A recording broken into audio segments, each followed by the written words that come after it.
Hola, soy Max Kaiser. Estoy aquí con James Turk, director de Gold Money Foundation. Hoy vamos a echar un vistazo a la historia de la inflación y el colapso económico del dinero fiduciario aquí en Francia. Vamos a analizar dos episodios específicos, Max, en los que la moneda se desplomó dos veces. Dos veces. Cuesta creerlo.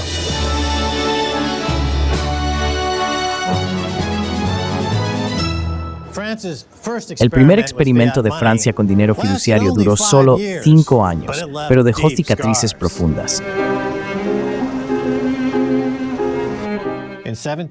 En 1715, el financiero escocés John Law encontró un tonto dispuesto a aceptarlo en el regente francés Felipe de Orleans. Las guerras y los derroches de Luis XIV, el Rey Sol, habían dejado a Francia muy endeudada. Su sucesor intentó en vano ajustar el presupuesto, pero los gastos duplicaron los ingresos. Si no se encontraba otra solución, habría que hacer recortes drásticos. John Law, al frente del Banco General, comenzó a emitir billetes. Según él, esto garantizaría la liquidez y aumentaría el comercio. El banco invirtió en algunas propiedades en auge, incluida la Mississippi Company, cuyas acciones cotizaban aquí mismo, en la Rue Quincampoix. Las acciones subieron, al igual que el valor de los billetes. Y luego, en 1718, el Banco General se convirtió en el Banco Real y emitió aún más acciones. La economía experimentó un auge a medida que se generalizaba la riqueza en papel. En 1720, John Law fue nombrado ministro de Finanzas, pero ese mismo año estalló la burbuja y las acciones empezaron a caer. La solución de Law fue emitir más billetes para intentar apuntalar el precio de las acciones en cantidades cada vez mayores. Los billetes empezaron a cotizarse con un descuento respecto del dinero metálico. El gobierno empezó a entrar en pánico, emitieron más acciones y obligaron a los fondos de pensiones estatales a comprar más acciones. Eso no funcionó. La gente empezó a acumular más oro y plata. El Estado fue puerta por puerta y los confiscó. En apenas unos meses, las acciones y los billetes, que ahora estaban en manos de casi todos los franceses y estaban depositados en todas las cuentas de pensiones, perdieron todo su valor. Y el país entero se fue al traste. Y por cierto, si realmente querías insultar a alguien, lo llamarías banquero.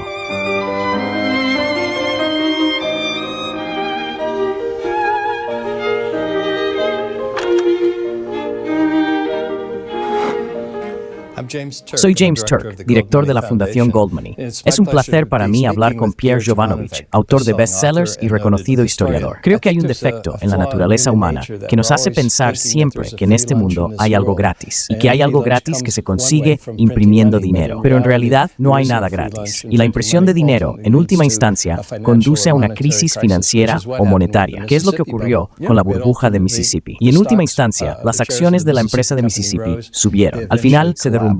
¿Cuáles fueron las consecuencias de ese derrumbe? Las consecuencias fueron tremendas. En primer lugar, el pueblo francés nunca creyó demasiado en el papel.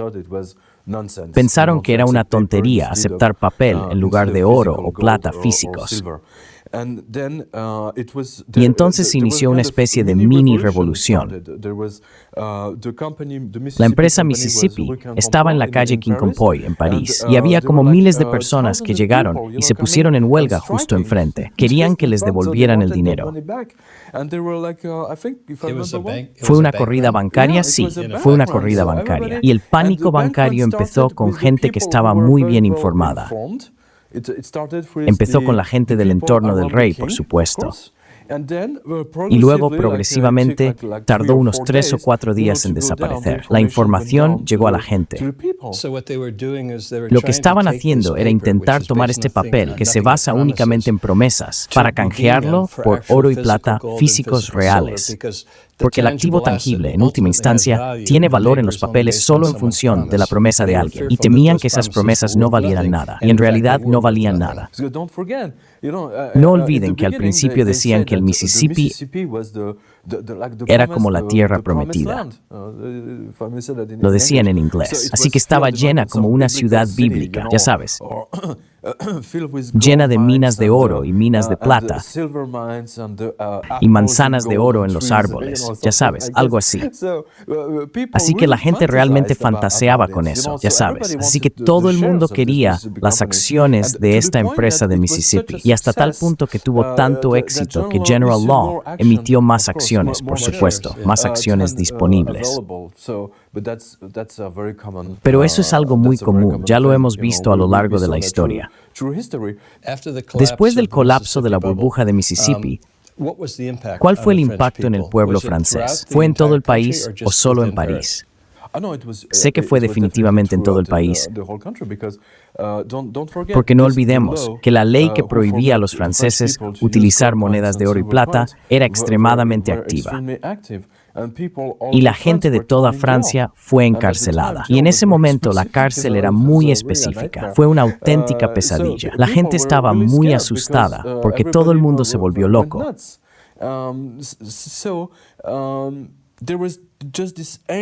Había mucha ira contra los políticos. No podemos utilizar el término político porque en esa época era la aristocracia, los monarcas que estaban allí. Pero la ira del pueblo ya estaba allí. Y esa ira se va a multiplicar, lo que dará lugar no solo a la Revolución Francesa, sino también al periodo del terror, 3 años después, cuando se llevarán a todo el mundo y los enviarán a la guillotina. Es como un torbellino de ira de gente a la que le han robado la riqueza por la que trabajó toda su vida.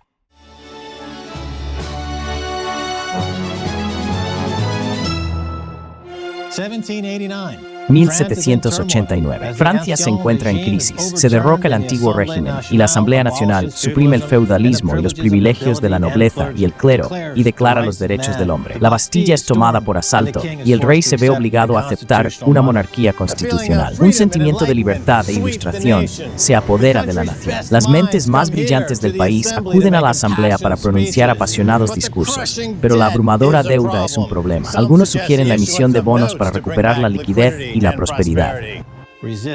La resistencia es feroz. Jacques Necker, ministro de Finanzas, argumenta apasionadamente que imprimir dinero llevaría por un camino peligroso y recuerda a la Asamblea la burbuja de Mississippi y a John Law, que muchos recuerdan todavía.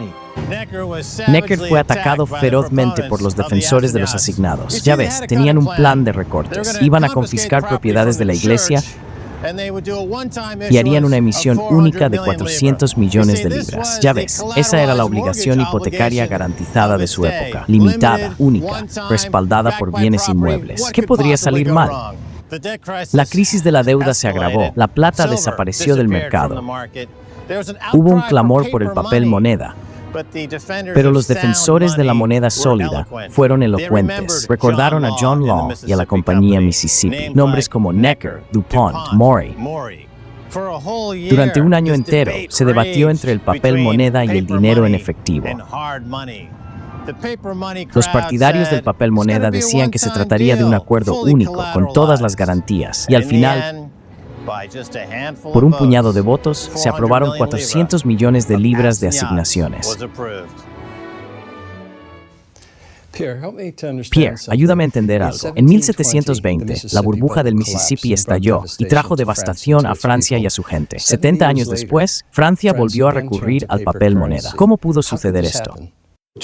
Para mantener viva la revolución, Talleyrand tuvo una idea genial, si se me permite decirlo. Dijo que vamos a demorarnos para tomar todo lo que pertenece al Vaticano. Y como sabéis, el Vaticano en aquella época era extremadamente poderoso. El Vaticano, solo el Papa, controlaba casi la mitad de Europa. Inventaron esa cosa extraordinaria, que en francés se llama simplemente la Caisse de l'Extraordinaire. La Caisse de l'Extraordinaire, en español que significa la caja registradora extraordinaria.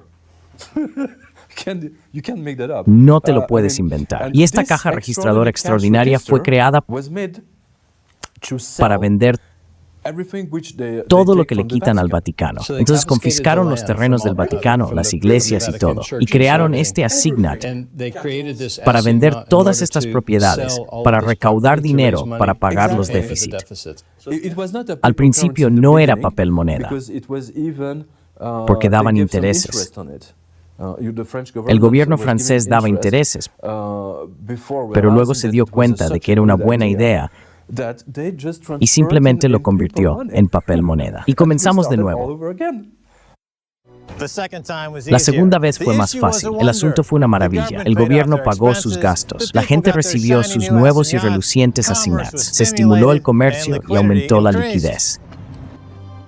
Sin embargo, después de solo 5 meses, el gobierno había gastado el dinero. Y como seguía teniendo déficit, pronto se alzaron voces en favor de otra emisión de asignaciones. La segunda emisión de asignaciones solo tardó 3 meses en aprobarse y fue aprobada por una amplia mayoría, 503 a 423.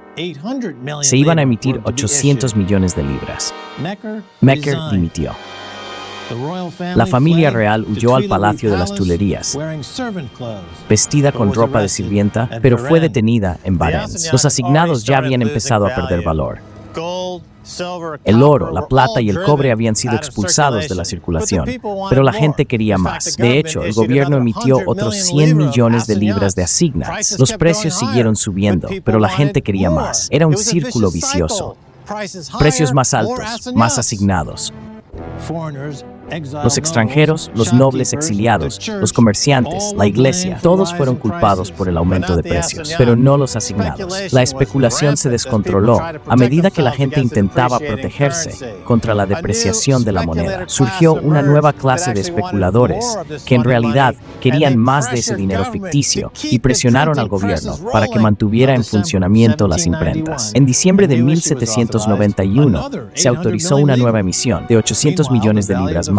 Mientras tanto, el valor de la primera emisión siguió cayendo, de 100 libras nominales a 53 libras. En marzo, Calvier asumió el cargo de ministro de Finanzas y prometió acelerar la impresión. En abril, se realizó la quinta gran emisión, de 500 millones de libras, pero al mismo tiempo se realizaron muchas emisiones y reediciones más pequeñas. Durante 1792, se sucedieron los números de los alimentos. Cada 2 meses, hasta un total de 3.500 millones, los precios de los alimentos seguían aumentando. En agosto de 1792, los disturbios por los alimentos llevaron al fin de la monarquía constitucional, con la insurgencia de la Comuna de París, el asalto al Palacio de las Tuileries, el arresto de la familia real y la toma de posesión de la Asamblea por los jacobinos. La guillotina empezó a trabajar horas extras, por lo que rompieron su promesa. En lugar de limitar la circulación, pasaron a aumentarla. Entonces, tal vez después del primer año, hicieron otro, y luego, después de 6 meses, exactamente. Como lo de John Law, fue exactamente lo mismo. Así que ya sabes, siempre es muy fácil para el gobierno utilizar la imprenta e imprimir dinero. El rey Luis XVI fue guillotinado en enero de 1793. La guerra se intensificó y el reinado de Turín realmente cobró impulso. La guerra y la impresión de dinero hicieron que los precios se dispararan. Los jacobinos introdujeron la ley del máximo para poner un techo a los precios. Esto solo provocó la desaparición de comerciantes y tiendas, porque la pena por violar esta ley era la muerte. Los dragones salieron al campo en busca de comida y las tiendas de París fueron atacadas por las turbas. Mientras tanto, los asignats seguían imprimiéndose y todos los esfuerzos por mantener su valor fracasaron. En 1794, se emitieron asignats por un total de 7.000 millones de libras. En mayo de 1795, 10.000 millones. En julio de 1795, 14.000 millones. Los acreedores fueron liquidados y los deudores se alegraron. De modo que el máximo era básicamente una forma de control de precios, según la cual el comerciante solo podía cobrar una determinada cantidad. Pero nunca funcionó, como nunca funcionó en Roma. Pero se vería obligado a aceptar dinero, que valía menos que los bienes que iba a guardar. Así que el tendero cerró su tienda antes que aceptar el dinero forzado. Exactamente como sucedió en tiempos de Nerón y todos esos emperadores romanos que empezaron a mezclar plata y cobre.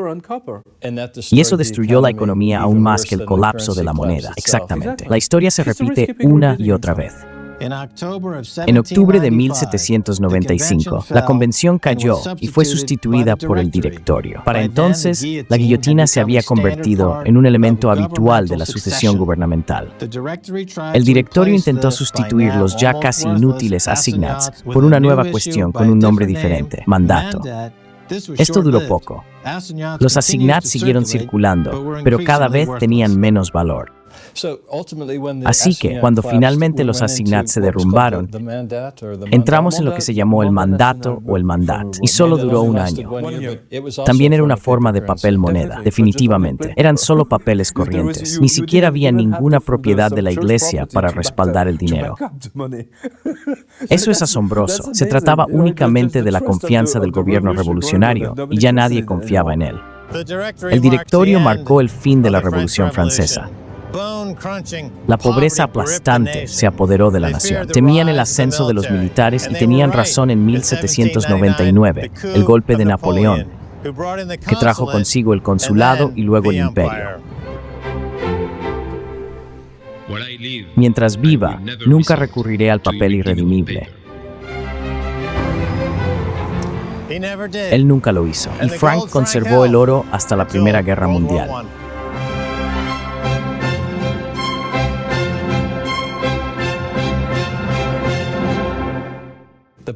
La conclusión es que a veces la gente, y en particular los políticos, no aprenden de la historia monetaria.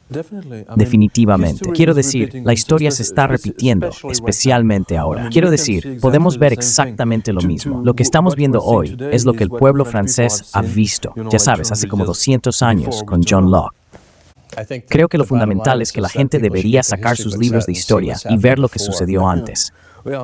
Sí, pero la gente es demasiado vaga para abrir sus libros escolares, así que espero que vean este video.